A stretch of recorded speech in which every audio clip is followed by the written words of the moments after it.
Okay, so good day, everyone. No? So our topic for today is about school management and daily operation. School management and daily operation, of course, refers to the way schools are run every day to make sure that learning happens smoothly and effectively. And this include managing teachers, student classroom schedules, and even school finances. In a typical Philippine school, no, the principal or school head takes the lead in making decisions while teachers focus on delivering lesson. Let's say, for example, no, in public elementary school, in let's say in QC, no, the principal ensures that all grade levels have assigned teachers and that classroom are clean and ready before students arrive. And one important part of the school management is ensuring that the daily schedule is followed. Schools usually operate from Monday to Friday, starting at around 7:30 a.m. and end at 3 or 4 p.m. Class advisors take charge of attendance, no, checking that all students are present. So if a teacher is absent, the school must find a substitute or just adjust the schedule. For instance, no, in Barangay High School, let's say in Tingloy, Batangas, no, when a teacher is unavailable, the coordinator might combine two classes temporarily to avoid disruption learning. And to give us more details about the topic, let us all welcome our presenter this afternoon. Go ahead, sir. Hello po, good afternoon everyone, and good afternoon po Doc Melo and thank you po for the introduction. That's actually a very good introduction for this topic, no? Encompassing the different management cycle, no, in terms of managing school, no. So basically, it is not just managing the human resource, but also the different aspects of handling and making sure that the school is on operation daily. So basically, I will just run down the discussion because since the topic is really lengthy, no? Because again, it encompasses the different areas on where the school leader sets in. So basically, here are this lecture was lifted from Dr. Dina Mindo, the former director of DepEd Region 3. So she conducted a series of lectures, no, for teachers who are what to call this aspiring not to become school administrator. So it is good, no, that uh we will dig deeper, no, on the different features, no, and components of management in terms of school handling, no, and operations. So here are my topic outline. So for, identifying and performing the school heads responsibilities and accountability, as mentioned, no, and exemplified in RA 9155, management of human, physical, and physical resources to support learning, managing physical resources and facilities to support learning, ensuring that responsibilities are carried out through in terms of the management cycle, utilizing principles of systems management, organizational development, problem solving, and decision making.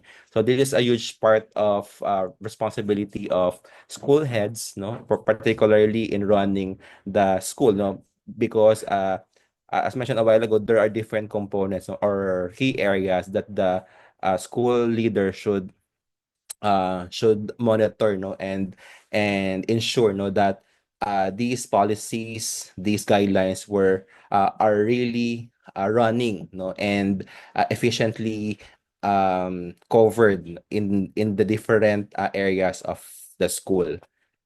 Next would be the application of technology management, knowledge based management, total quality management, or the TQM. So this encompassing the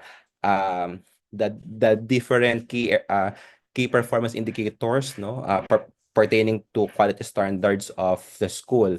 So in the Philippines, we have different standards that we usually follow, no?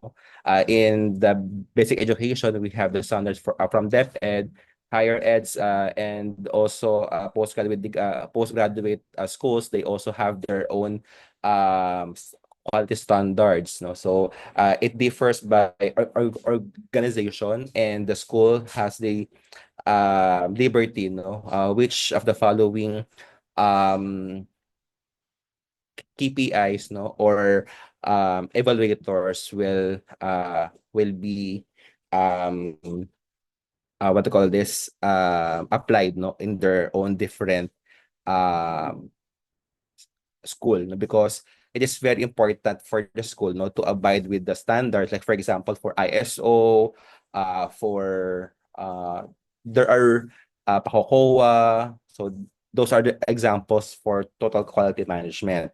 Next would be implementing rules in fiscal management and application of the same in budget preparation and resources management, no? So in this case, both public and private institution has its own um, process, no, of budgetary requirements.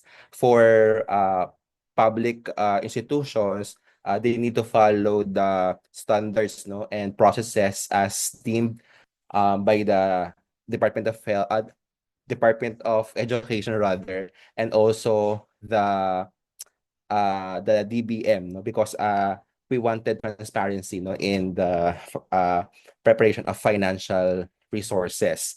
Next would be observation of the rules and regulations under RA 9184, and managing school operations, and finally the use of technology in the management of the operations, because in the advent of pandemic, no, and other calamities in terms of the school, no, so we make sure that the operations of the school will not be hindered, no, by these natural calamities or disasters, no. So that's why it's very important for us, no, as school leaders someday, that we also take charge, no, in the implementation of this use of technology, and making sure that the operation of our schools will not be hindered, will not be delved, no, by these calamities. Okay, so let's move forward with the first part of my discussion. So basically, I will just give you the idea on the and run through, no, about the parts, no, of the RA 155, wherein it is the implementing rules and regulations, no, for school heads in order for them to exemplify um good management skills, no, in terms of the school for all public elementary schools and public high schools for of the Philippines.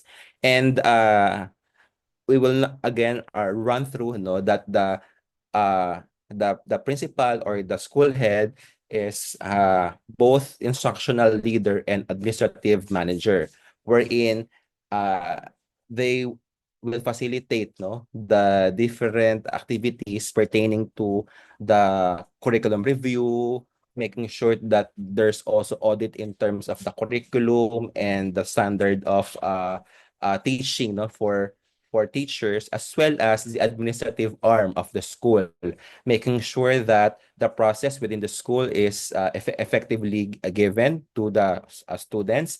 Also, the staff, personnel, the teachers in the school are well compensated, or even if there might be some conflict, the school head will be the one to manage those things.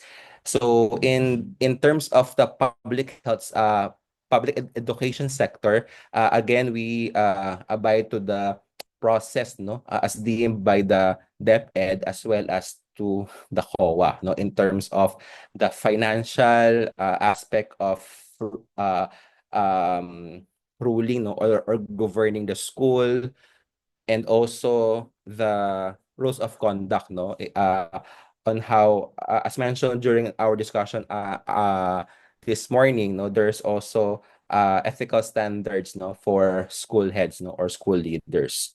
So yeah, so identification and performing of school heads, no, their responsibilities and accountability under RA 9155.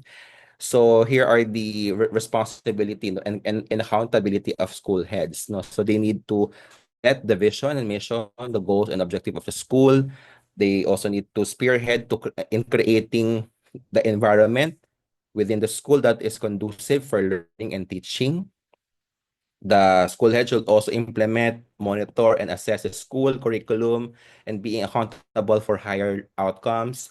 They also need to develop school educational program for and also maintain, no, because in every school year, at the start of school year, we actually have this kind of planning, no, for the improvement for 3 to 5 years plan. So those are the things, no. But again, if uh it is actually the responsibility, no, of the school head, no, to maintain, no, the cohesive plan for each department. And also school head should offer programs and projects as well as services which will be offered equitably, no, to all learners in the community, no. So making sure that all the learners, no, will be um have the access, no? It should be accessible, affordable, and making sure that the students or the learners will gain, no, knowledge and also skills as and deemed and based on the curriculum. And here are the other responsibility of school heads. So basically, again, when you become a school head, there's a lot of responsibility that will be bestowed upon you, no? So you are not just as a leader, no, of the school, no, but also you have a very huge responsibility that should be taken on. Okay, so what else? The school head should also take part, no, and encourage, no, the establishment of PTA, no, and other organization within the school, no, for so that this would entice, no, the parents, the school orgs, what else, the students, the teachers, no, to come together, no, and plan for the betterment of their school. So yeah, so there's also um what to call this uh policy, no, in accepting donation gifts, no, and grants, no, coming from different factors, no. So this should be reported, no, and because this might be labeled as bribery, no. So yeah, so of all the responsibilities mentioned a while ago, the school head may be, no, given another task, no, by the secretary, RDs, and SDs. Okay.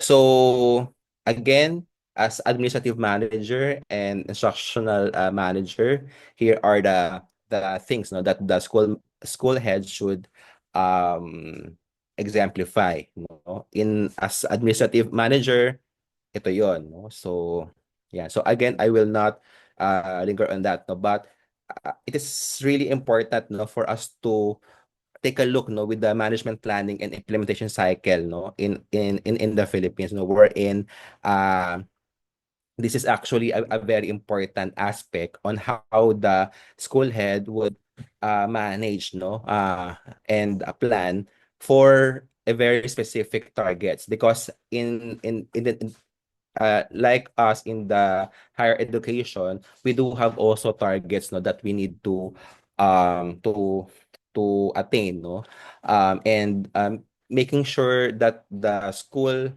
outcomes, no, and KPIs are also in line with the national um aspirations, no, and aims. Like for example, if the national agency, no, like in DepEd one aim to have a better reading comprehension among grade 2 students. So therefore, as you as school head, then you need also to align, no, your programs, your activities to the betterment, and also to target, no, or to attain the target of the national agency. Okay. So as instructional leader, no, again, the school head should be the one, no, to encourage the creation of conducive learning, and again, to become accountable for the learning outcomes, no, because again, it is really different, no, like for example, in us in the higher education, if your institution is already granted for autonomous as autonomous university, then you have the authority, no, or you have the liberty, no, to somehow change, modify, or revise a certain curriculum or a certain alignment of curriculum depending on the the rationale that you have, no. However, if you still under the monitoring of DepEd, then you need to follow with the prescribed curriculum flow or curriculum guide. And if ever that you wanted to change anything from it, then you need to ask for permission. So same goes with the school head, no? So basically they also in public institutions, most especially for basic ed, they still, no, manage to follow, no, the standards, no, and processes which is connected with the curriculum. Like for example, in this case, the K to 12. Okay. So again, this is the how we're going to somehow illustrate, you know, the responsibilities of school head, no, in terms of managing, no, the institutional curriculum, no, on how they would create, modify, and revise curriculum guides, the entire curriculum, no. So like for example, us in UP before, we also have the in every 3 to 5 years we review the curriculum of each courses or programs. Then we make sure that we align it with the need of the society, the call of different organization, and even the advancements, no, of technology. Okay. So yeah, so that's the first part. Do you have any questions so far? If none, if you have questions, you may just uh, message in the chat box. So the second one would be the management of human, fiscal, and physical resources to support learning. So encompassing with the administrative arm of as the school head, no. So these are the things, no, that also revolve, no, uh include which also includes, no, in the administrative arm of the school heads. So the efficiency and effectiveness of the services that DepEd offers to public largely depend on the performance of each of its human resources. So even if that the curriculum, the process is really good, no, and there's a really flawless flow of policies and guidelines, but the human resources is inefficient, then therefore there will also be a um low quality, no, of output. So you need to make sure, no, as school head, no, that you have a good policy, no, as the standards with you, and you also need to make sure to choose, no, the required number of human resources with quality. So based on the qualification framework, no, for each um level. Okay. So that's why it's very important for the school head to have a sound selection, good management, and continuous development of its manpower. So that's part of the um individual performance plan, no, because it measures, no, the performance of each teacher and what are the things or the needs of each teacher, so that the coming years, no, the school head will plan, no, how we're going to um improve, no, the improve and even make it better, no, for each specific teacher or educator. So personal management, so this covers the different um what they call this service sector, no, for of education. It could be career service and non-career service. So I will not linger on this, but it is for this, no, it is governed, no, by the government because they instituted um a certain qualification, no, through an examination. Like for example, CSE examination. What else? There's also PRC, no? So before you be appointed or go candidate for ranking, no? So you need to have this qualification, no, under the career service. Okay, the first level, second level, and the third level positions. Yeah. So for the employment process, so same goes with other business ventures. We start with recruitment, selection, and appointment. So we recruit, asking first with the pool of qualified employees. Then after that, we select. That's why we do have ranking, filling out the personal data sheet so that we could see, no, what specific component of the employee is lacking, for example, or yeah, that's why we have ranking. And then after that, when we already arrive with the selection, which is based on the need of the school and also the qualifications we need, then that's the time we appoint, no? So yeah. So since again, we are in the bureaucratic government, then the appointment will not it is not what to call this not given at the snap of your finger, no? Marami siyang dadaanan na process from the superintendent, director, and whatsoever bago pa siya ipadala at mailagay talaga sa school na i-appoint siya. Okay? So yan, stage recruitment, publication of vacant position, filing of applications. So yan, alam mo naman yan. Kung yung sa mga teacher dito sa iba't ibang public institution, ito yung mga pinagdaanan, no? Maraming mga ipapasa mga papel, mga qualifications. Minsan, isang buong ano pa yan. Meron siyang specific na template, no? On how you're going to submit your requirements. So yan, selection, yan, depending on the need, what are the qualifications we need, ano bang kailangan, teacher 1 ba, teacher 2, ano yung qualifications of teacher 1, teacher 2, yung mga ganon.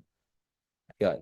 However, there are still some sort of allegations, no, in terms of meron ba talagang ranking, o baka mamaya meron ng appointment, ano, kumbaga formality na lang yung ano, yung ranking, no. But again, when I attended as a certain seminar, no, about appointment, no, and ranking of school heads. So basically they also follow, no, the need, no, of each sector. Like for example, if you are from this locality, no, meron kasing localization na tinatawag, no. So kumbaga marami pang components, no, under the appointment, and yon. So ang nakakaalam lang noon is the higher up. Kumbaga sila lang yung nakakaano kung papaano ba ang selection, papaano ka i-appoint, ano yung mga qualification, and so forth. Meron ding yung ano, yung pressing need. Like for example, hindi ka naman yung sobrang hindi ka yung top na applicant pero kailangan ng PE teacher. So you will be appointed rather than the top one. So yun, kumbaga localization, the need of teachers, and so forth. Yeah. So yeah, so ranking is school based. Yung iba by district, kumbaga by ano siya, hindi ako masyadong familiar basic ed, no? Pero ang nakikita ko, nababasa ko before ay per ano siya, per division, no? Kung kunyari itong division na to, yung pool ng mga teachers, and then meron dyang ranking, and then after that saka i-appoint sa different institution na may need, no? So syempre as school head, you will be the one to ask for human resource, no? O, kulang kami nito, and then this will be approved.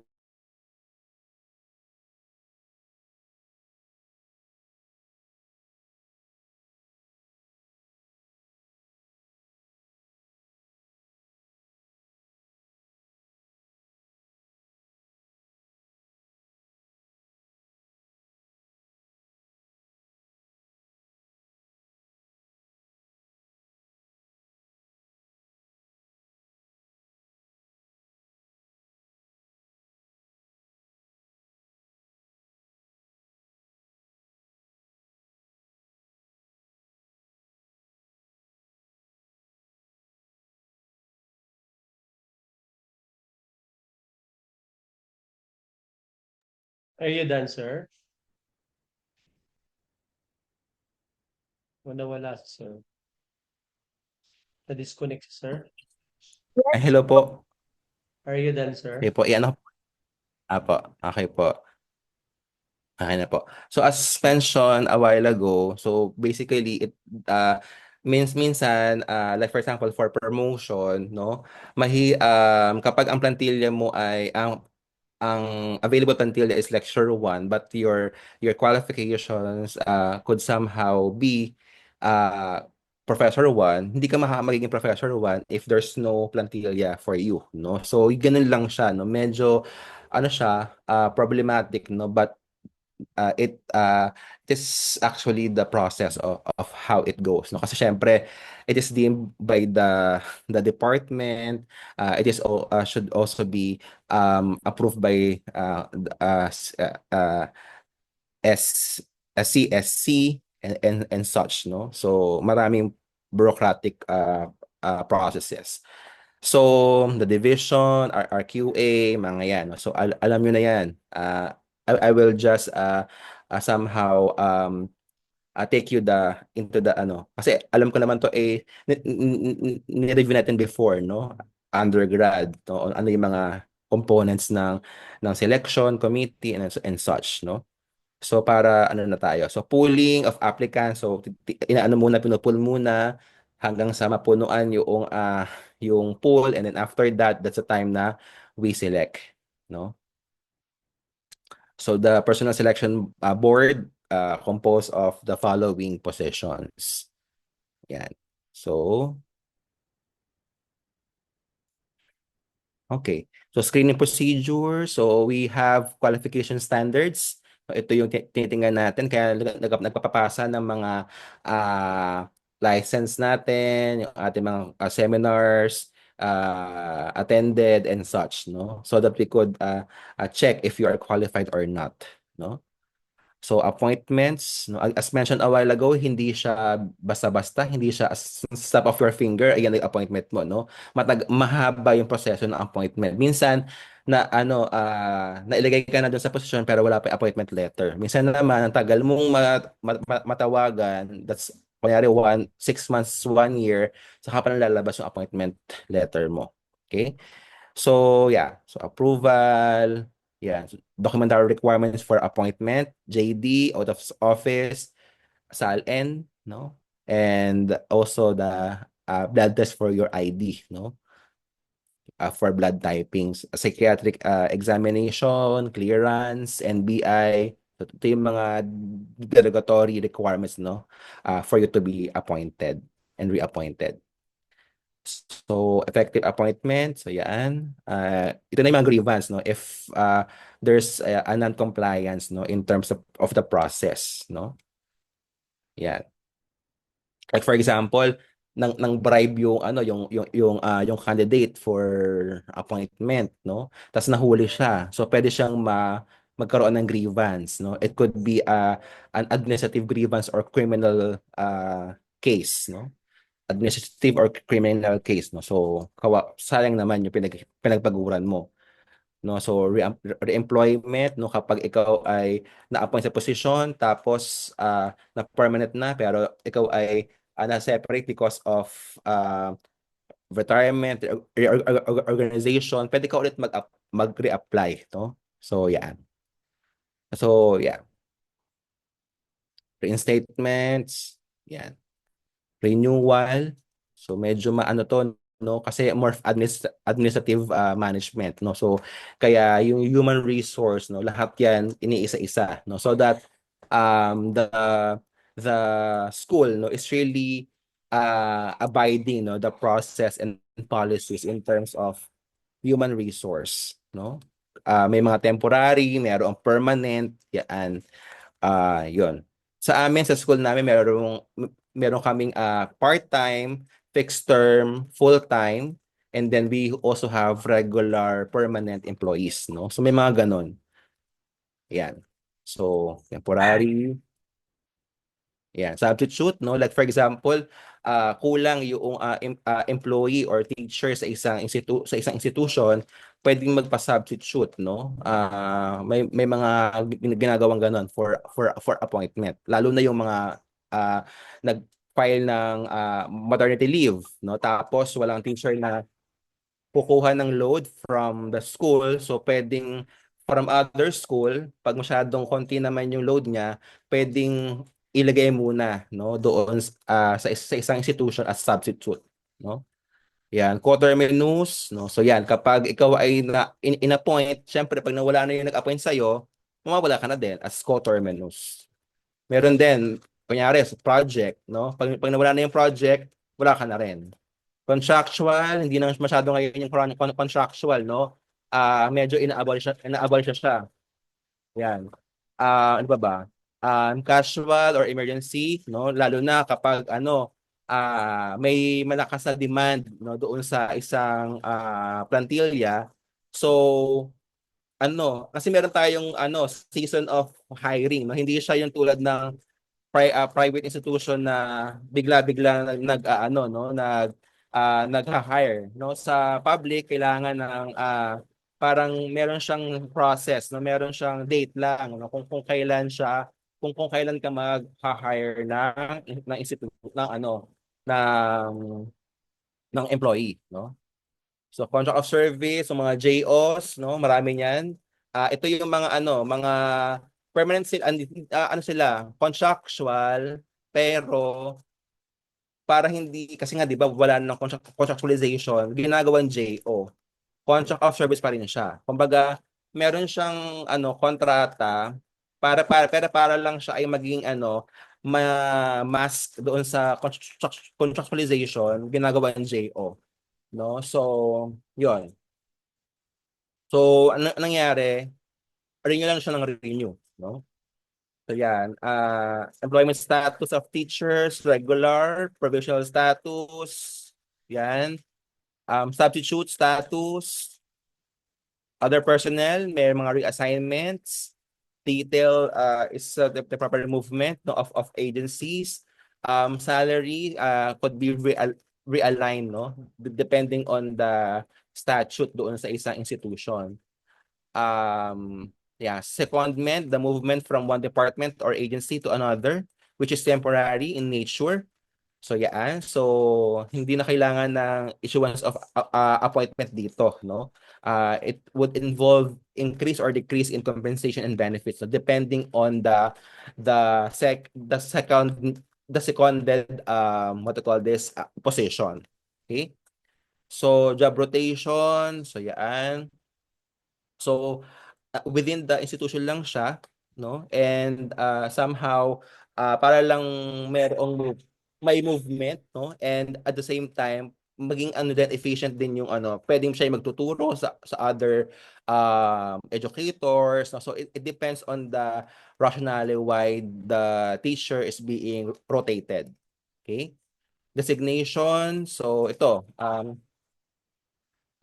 pwedeng you are a designate TL or team leader of a certain project, no? Pwede siyang ma-terminate anytime depending on the contract. No? Like for example, o ikaw ay i-designate ko as team leader or master teacher for 1 year, for example.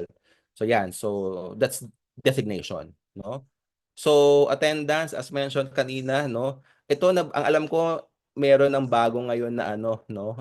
On the working hours of teachers, no? So medyo ano siya, medyo sabi ko nga sa inyo, wala akong masyadong idea, no? Pero ang narinig ko, parang 6 to 8 hours, tapos yung 2 hours doon or so, pwede mo siyang gamitin sa bahay. Like for example, sa grading, mga ganyan. So later during the open forum, you could somehow share, no? Your experiences, or maybe your institution still not yet following the standards, no? Or the rules by DepEd, no? So, yung kasi, yun, meron kasi dito sa amin, 6 a.m. nagsa-start na yung ano, class ng mga estudyante, no? So, kapag mag-8 to 5 ka, kawawa naman yung ang aga-aga yung teacher na dumating. So, kung up until 5 pa siya uuwi, no? So, yun, no? So basically, ang pagkakarinig ko, 6 to 8, tapos yung 2 hours doon ay pwedeng gamitin, no? As your free time to do anything, no? It could be the grades, the lesson plan, and whatsoever. Okay? So, yan. So there's also ang maganda naman dito sa anong to sa law na to or policy, they are very holistic, no, wherein they also include, no, the considerations in terms of educators who are Muslim, no, during the Ramadan. Okay? So banding clock, no, para lang ma-monitor yung kanilang daily attendance. Yan. So usually dati banding clock, ngayon meron na tayong biometric, no? Kasi yung banding clock pwedeng ma madaya, no, na yung iba yung magbabandi, no? Pag sa ano kasi biometric, kailangan yung kamay mo yung ilalagay doon sa doon sa scanner, unless putulin yung kamay mo at ikaw at yung iyong daliri yung ilagay doon sa no. So hindi naman pwede 'yon. So 'yon. So sa amin sa institution namin, aside from the ID, we still also need to have our fingerprint, no, doon sa aming scanner, no, for our time in and time out. So hindi ka talaga makakatakas sa iyong responsibility. Okay? So, yeah. Because again, ito ay pinakamahalaga because ito yung basis ng sahod, no? Kapag absent ka, wala kang sahod. Kapag ikaw ay under time, there's deduction. Pag ikaw ay half day, meron kang deduction. So yun, no? At ito rin yung metrics, no, for school heads, no, to check ikaw ba ay ang tawag dito, ikaw ba ay okay in terms of attendance, or there are a lot of situations na lagi kang absent or lagi kang late, no? So pwedeng iyon yung maging metrics, no, for you to become regular, or pwedeng ito yung maging metrics para patalsikin ka, or end of contract ka na, no, as an educator.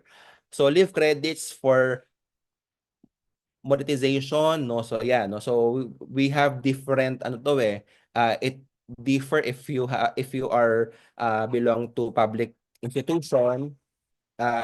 For private, it also differs, no, institution by institution, no, but mandated by the um Philippine government, no, under DOLE, kailangan kapag employee ka for permanent status, around 10 leave credits ka. Kumbaga dapat meron kang DL na 5 to 10, I think, no. So yun, and also ML, maternity leave, paternity leave, no, kasama rin siya. Sa amin meron din kaming ano dito, um, um, bereavement leave, no? Yeah, mga ganon, no? Mga leaves. So, yeah, ito hindi ko na anuhin, no? But, again, as mentioned a while ago, merong deduction. Siyempre, kapag ikaw ay absent, kung ikaw ay late, no? Kung ikaw ay half day, no? Ito yon. Okay? Ito rin kasi yung metrics, no, in the computation of your what to call this, your pension, no? Ang tawag doon, separation pay, kung meron ka, or yung ano mo, yung iyong pension nga after mong i-fulfill, no, yung iyong pagiging employee, no, as your retirement benefit, no, ito rin yung ginagamit na computation, no, sa years of service multiply by ganito ganyan, no. Again, it will actually depends, no, on number one, the type of sector you are you belong, kung ikaw ay public or private, and even kung saang institution ka kabilang. Okay? So yan, yung mga vacation leaves and all, no? Kasama yan. Okay? So bakit kailangan na alamin ng school head ito mga to, no? The very nitty-gritty of human resource management. No? Because as mentioned a while ago, no, you make sure, no, that your personnel, your staff, your educators are within, no, the standard, no, of as deemed by the rules and regulations of the institute, by the agency, no, and making sure that they are competent enough, no, to follow the rules. Kung ang pasukan nyo ay alas 8, dapat 8 ang pasok, no. So yun, no, so yun yung mga ano, kasi syempre following the rules, no, are is really important for an educator. How will you make sure, no, or be um what do you call this, an initiator of change, no, and a role model if you are you as yourself didn't follow rules, no. So yun yung mga yon. So sick leave, yan, no. So general rules for vacation leave, maternity leave, yan, paternity leave, paternity leave of adopted parents, and parental leave, no. So these are also encompassing with the human resource management, no? So iba pa yung mga conflict management, yung mga grievances, yan. So lahat yan nakapaloob, no, sa IRR ng iba't ibang agencies, no, pertaining to human resource management. Okay? So next would be the management of physical resources, no? So syempre, hindi pa lang dapat sa human resource, no, kailangan alam mo din kung paano i-manage yung school mismo, yung ating yung asset ng inyong school. Baka mamaya meron nawawala mga stapler, nawawala na yung building, no, pangit, hindi mo na maintain yung mga aircon, lahat sira na. So these are the things, no, that you need to be involved in. So school equipment, again, these are the assets, no, of your school, no. So these are the tangible, ito yung mga capital investments, no, of the agency, or kung sa inyo, sa inyong institution, yung may-ari ng school, na syempre ikaw yung nagmamanage, no, inaatang sa'yo, no. So kumbaga, the school proprietor, no, or the owners, they've asked your service, no, to manage the school, no, making sure that all the assets are intact and working properly. Again, it is part of their investment, no? And also the instructional tools and services, no? Yung mga gamit, no, pertaining to the success of the instruction. Meron ka bang mga skills laboratory? Meron ka bang mga chem lab? Meron ka bang PE equipment? And among others, no? So these are the things, no, which is important in the success of attaining the the required outcomes for each level. Like for example, for chemistry, no, one of the outcome is for them to identify the sorry, kung ano pala siya, microbiology, for example, for them to identify the different parts of a cell. E paano kung wala siyang paano kung wala siyang microscope. So na-defeat ngayon yung um yung outcome, no? So, ikaw mismo yung school mismo yung nag-defeat no kasi nga wala kayong maibigay na equipment for the students, no? So, ganun lang din yun, no? So, management, no, and acquiring, no, these important and essential equipment and tools. School furnitures, yan, ang daming kailangang ano, no, iayos and i-monitor ng school head. And what else? Pati yung mga dimensions ng seat, no? Making sure that it is ergonomically made, no? To the students, no? To avoid back strain. What else? Conducive for learning. Baka mamaya may mga nakausin ng pako, sobrang baba nung ano. Dati, may mga schools na walang left armrest, no? Kasi di ba may mga left-handed tayo mga estudyante. So, kumbaga, ang hirap kasi magsulat kapag left-handed ka, tapos naka-right-handed yung yung armrest mo. So, that would also defeat the purpose, no? And also halt the experience of students, no? In attaining a very good conducive environment, no? So yan. So yun yung mga examples, no? So lahat ng dimension, lahat ng no, sinusukat yan, no? Pati yung mga sa CR, ano ba yun? Pati yung lahat, no? We make also sure that there's no hazard, no, in the school premises, that the uh, equipment are maintained well. There's no emergency or accidents that will arise, no? Kung meron man at hindi may iwasan, kailangan you also have the plan, no, for emergent cases. Okay?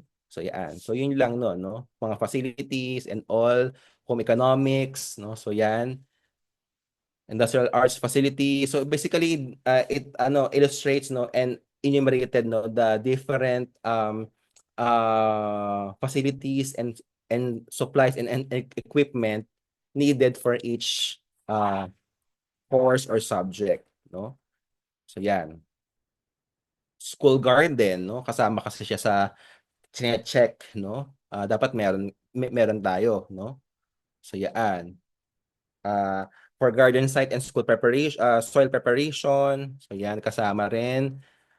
Kasi sa amin, as a nursing, no, meron kaming sinusunod na ratio, no, ng mga teachers to students, ano pa, yung importance na meron kami mga mannequins, no. So same goes with this, no. Kailangan kung merong requirements sa estudyante, so the school should also provide the ample equipment for them, no? Hindi mga naghihiraman ng sobra-sobra. Tapos sobrang hindi natututo yung mga estudyante kasi nga walang supply, no? So, yan, condemnation of and demolition of the building. So, yan. So, kasama rin siya for rehabilitation and making sure that there's no hazard, no? Baka mamaya nagkaklase, biglang gumuho yung building, no? So, and making sure that these are flood proof, typhoon proof, uh, earthquake proof, no? Yun yung mga yun. Kaya kailangan din i-inspect siya ng ng city engineer, no, or civil engineers para makita or ma-appraise kung siya ba ay okay pa or hindi na. Okay? So maintenance of school buildings. Ito meron ding dati 'di ba kapag binigay ni ganitong politiko, lalagyan ng blank type school something, no. So hindi naman nila pera 'yon, no, pera 'yon ng gobyerno, no. So kumbaga it should be somehow managed also, no. Kasi parang nagiging commercial, no, and somehow a discrete platform, no, for of government officials, no, to flag, no, their surname, no, so that on the next election maaalala sila kasi mayroon dong nakalagay na pangalan nila, nakaukit dun sa school, no.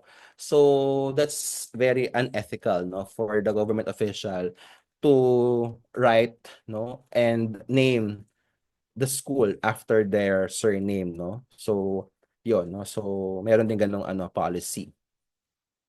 Yan, school textbook distribution, kasama yan sa assets, no? And also the supply for the students, manuals, there's also an inventory of textbooks, retrieval of loss.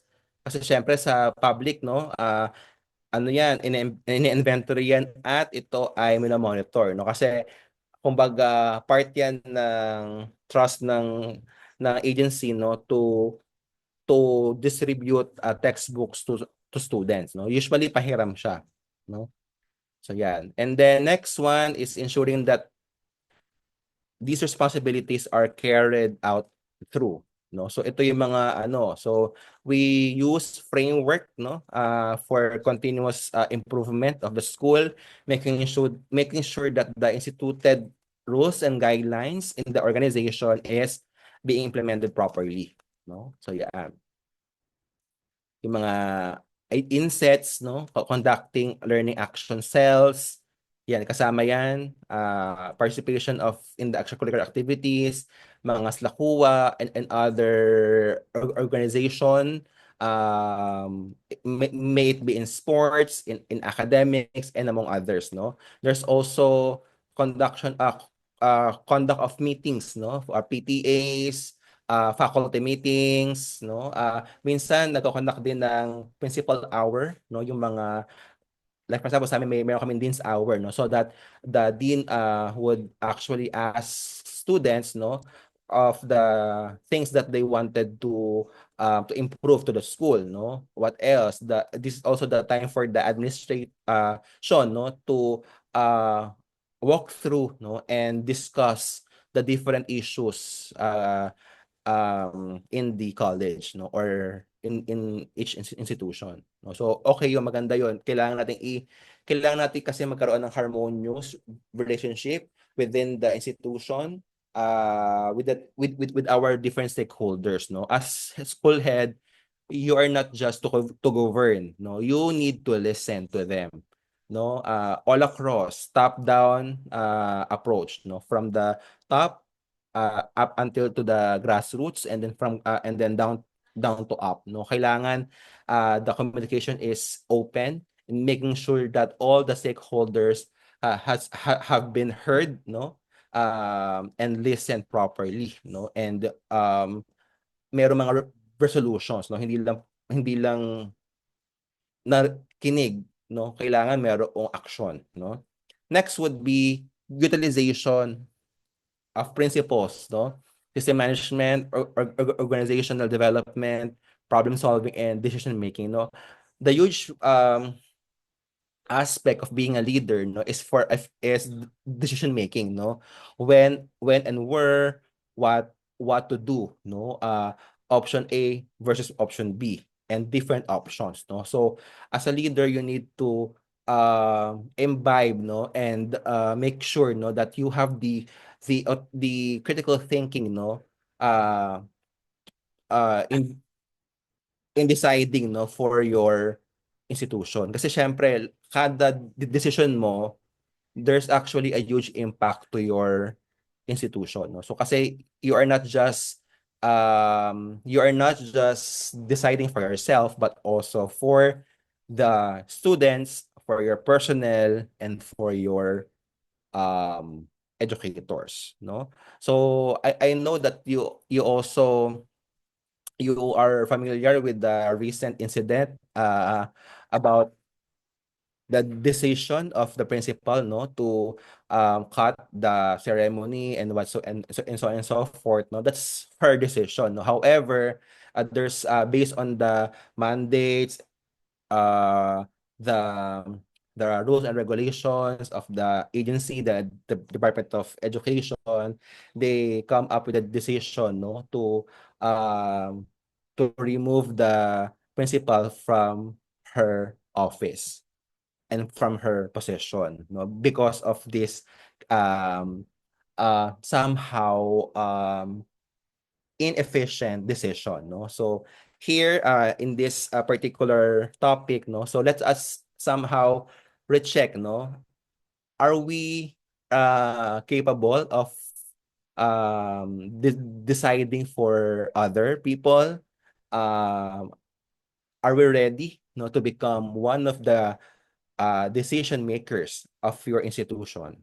So yeah, so let's think of that, no? Because in management, no, we usually use, no, a framework, no, on how we manage and improve the organization policies, procedures, and standard. Because again, these standards are brought about, no, by different research work, by different systematic reviews, benchmarking, checking on the best practices, no? So these are the examples of that, no? Because in management, um, we make sure, no, that our role as leaders should be encompassing with the 21st century uh, um, challenges, no, in our society, making sure that our decision is getting toward to the betterment of our institution and our learners, no. As exemplified with the following challenges. Kailangan yung decision mo makakatulong sa pagiging profitable ng iyong institusyon. Kasi syempre, you are managing the finances. Kapag yung decision mo palugi, so therefore, lahat ng aspect ng management mawawala, no? So, oo nga, nakatulong ka sa isang tao, pero mas maraming tao yung nag-suffer because of that, no? Kunyari, nagwewelga yung mga teacher na taasan ng sweldo, ganyan-ganyan. Ikaw, maawiin ka bilang manager, hindi mo na tansya. Nung tinaasan mo yung sahod ng mga teacher, nawalan ka ng financial finance, no, or money para naman sa ibang mga bagay, no, at nagkaroon to ng affectation sa delivery of learning or instruction, no. So somehow mayroon siyang indirect effect, actually direct effect sa mga estudyante, no. Competitiveness, globalization, adaptability, growth, and technology, no. So ito yung mga examples of that, no, that your decision as a manager should encompass, no, and should maintain, no, that you are not only thinking of a certain number of people, but also you are deciding for and with the large scale of your stakeholders, no? Pag sinabi kong with, kailangan meron kang consultation with your stakeholder. Hindi pwedeng magkataas ka ng tuition nang walang consultation. Hindi siya pwede, no? Kasi that's the mandate, no, of the agency. Kung yan ay higher education, meron kami mga ganon, no? Kailangan present yung student council, may mga parents involved and whatsoever to discuss the certain things before we increase the tuition. And that's the time, no, na magkakaroon ng huddle, 2% versus 3%. And what's your view? Then that's the time na magkakaroon ng negotiation, no? So that's how management should work, no? We need to have a good communication within our stakeholders. Okay? So org development, organization, leadership. So siguro I would like to highlight, no, that a school head, no, is not only about decision. It's about also on how you decide perfectly for your organization. And if there might be some conflict within your institution, like for example, ayun nga, mga nagwewelga na yung mga teacher whatsoever, no, kailangan marunong ka din on how you manage conflicts among your stakeholders. Because in conflict management, it, the most important element there is communication. The high regard of communication is very important because you in communication, there's listening and there's speaking. You allow them to speak and you listen.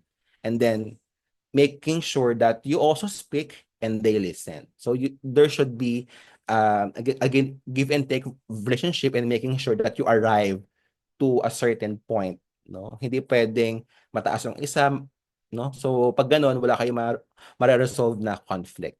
Okay?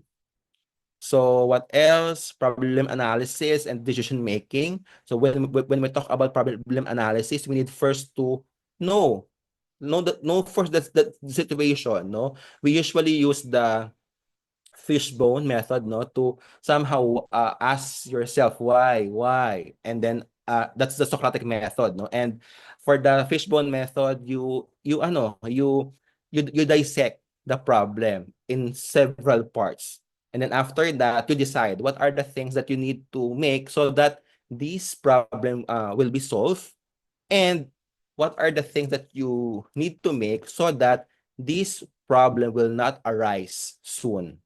No? So magkaiba 'yon, no? Kailangan i-solve mo yung problema at making sure that you have the plan so that this problem will not arise anymore or matagal pa, no? Ito yung mga conflict of resolution, ito yung mga mga plan na dapat talagang tinitingnan. Para in the future kapag lumabas ulit yung problema, you know how to manage it. Kailangan kasi siya sinusulat siya. Hindi puwedeng nasa ulap lang siya. Pag tiningnan mo nawawala na, no? You need to write it down, no? So that kasi siyempre there's no permanence in life, no? Maybe you are the school head ngayon, but afterwards you will not be the school head, no? So you need to endorse it to the next successor. Okay? Yeah. So decision making. So that's I am just summarizing, no? Yeah. Yeah. So next one would be applying technology management, knowledge-based management, total quality management, or the TQM. No? So again, as mentioned a while ago in the introduction, there are different standards, no, that we are asking for each institution. Again, it is depending on your trust. It depends on how you value and what you wanted for your stakeholders to look in your school. Like for example, if you wanted your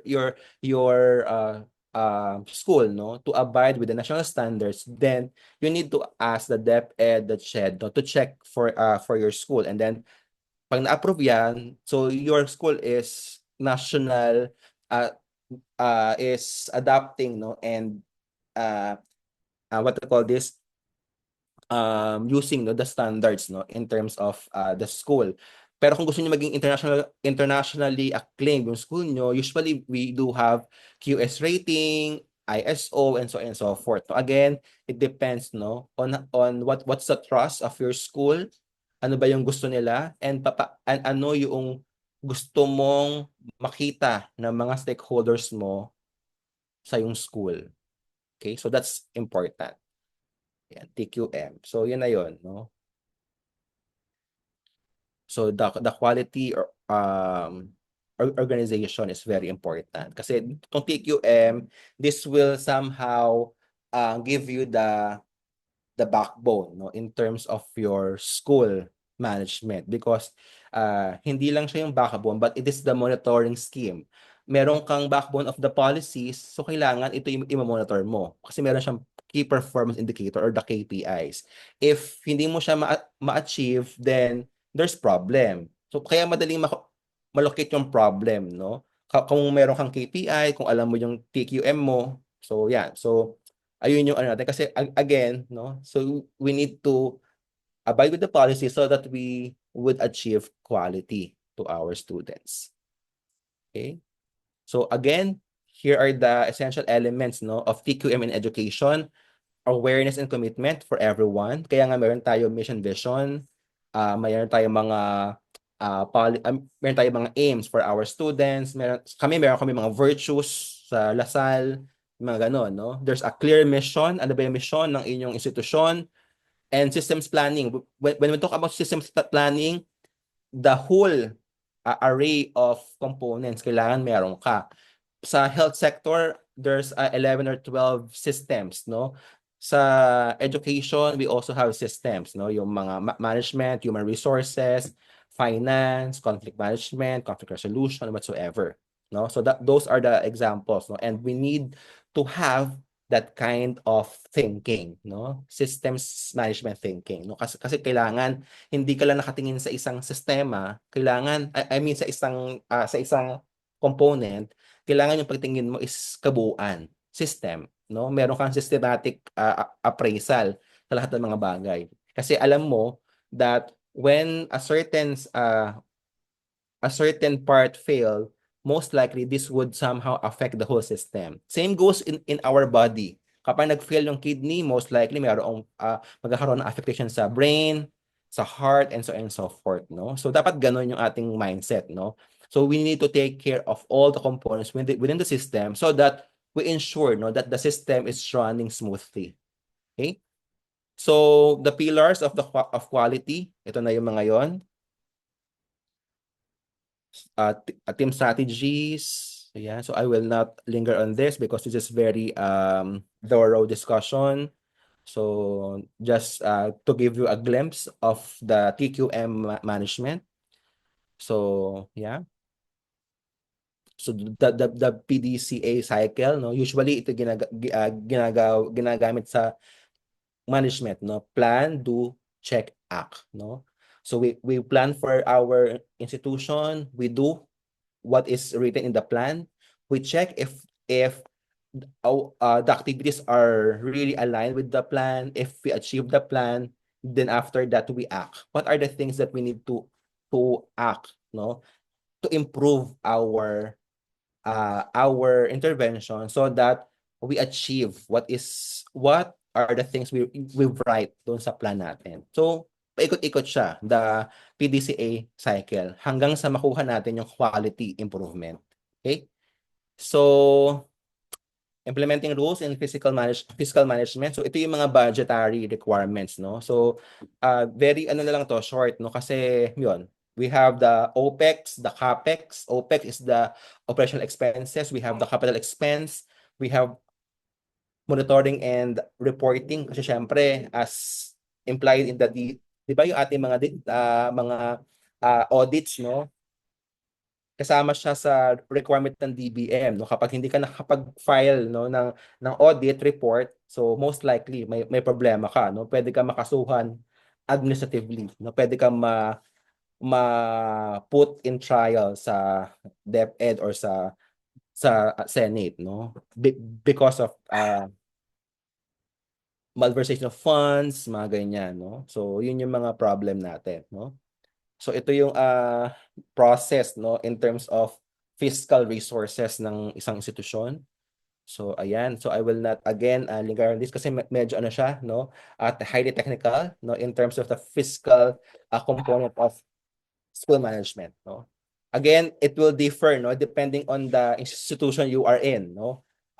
You need to take a look with your own institution on the process of how you're going to ask for budget, ano yung mga kailangang i-prepare, pag mag-audit na, ano yung kailangan mong i-submit for audit, and so on and so forth, no?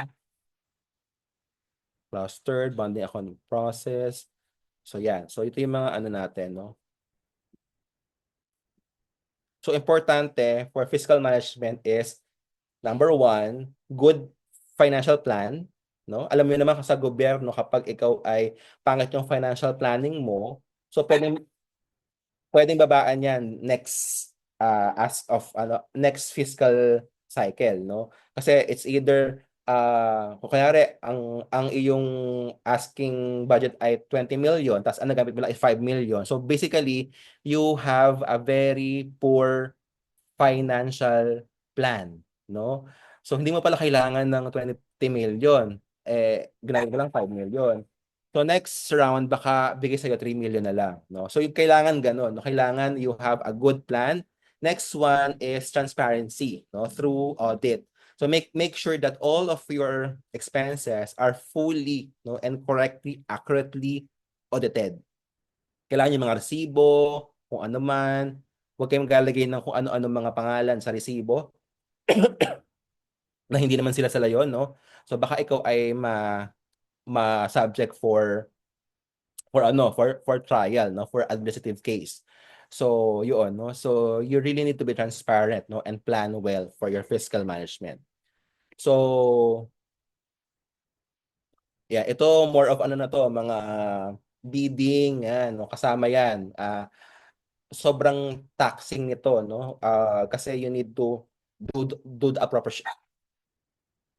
appropriations. What else? You also need to make sure that the a certain institution or um, company, no, ay meron silang ano, PhilJeps, no? PhilJeps, ito yung ano, registry ng mga company, no, under na pwedeng magbigay ng service sa government, no?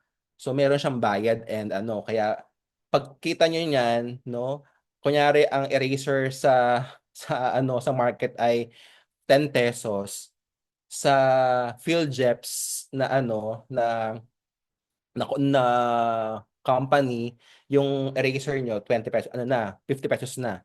Because mahal yung ano, yung mahal yung registration for PhilJeps, toxic pa yung proseso. Kasi what is the importance of PhilJeps, no? It actually ensures, no, that there's a mutual agreement between the two. Kasi syempre, 'di ba, mahirap mahirap magtiwala, no? Baka mamaya itakbo yung pera ng gobyerno. Pangalawa, this will ensure, no, a tie dun sa company saka sa government, kasi meron na silang agreement na itong babayaran ka, ha, maghintay ka lang na ma-process yung fund, so ganun siya, no. So yun, no, so that's about budget, no. Back ito yung ano sa bidding, no. Yon. So, yung mga bidding requirements whatsoever, yung bid is ano, kunyari, ang iyong asking price from your proposal ay, ang isang eraser ay 20 pesos, no? So, magbibid ngayon yung mga kumpanya. Kung magkano yung mabibid, depende yun sa quality. Basta meron doon mga markers, no? Markers meaning ito yung mga indicators para mapili yung kumpanya na yon, no? So, yon. So, nag-work din kasi ako sa UP as a consultant there. So, alam ko yung mga about sa mga bidding, no? So, yon, no? So, meron doon mga certain column that you need to check on, lalo na yung mga hotel, mga ganyan, mga supplies, ganyan, no? So, kailangan laging tatlo na kumpanya, no? Unless wala na ka na talagang makita, meron siyang certain ano naman document na there's no bidding, no? Kumbaga, I forgot the name, no? Pero ano na siya, appointed bid na siya. So kumbaga, since siya na lang siya yung sole bidder, no, at ito yung nag-fulfill ng required mo na quality na gusto mong product, siya na yung makakakuha ng bid, no? Kumbaga, meron roon na kayong agreement, no? So yung mga ganon, no? So at saka meron siyang mga pointing system, no, para makita mo na talagang tama yung bid na ibigay mo sa kanya. So yeah, so marami pa tong mga to, no? So I will not again linger on the following, no? So but again, no, and these are the things, no, that you will be encountering when you will be the one to manage your own institution. For operations, no? So important dito that the rules are being implemented properly. You also need to monitor and review, no, the the plan, no, yung ating mga alignment, no, of the established policies in different levels, no. It could be in the personnel, it could be in the educators, it could be in the management of assets, yung mga ganon, no. So you need to really implement those things. Allocation of funds for improvement, yung mga yon, no? So lahat yan, no? So use of technology in management of operations, no? So in the advent of different calamities that we've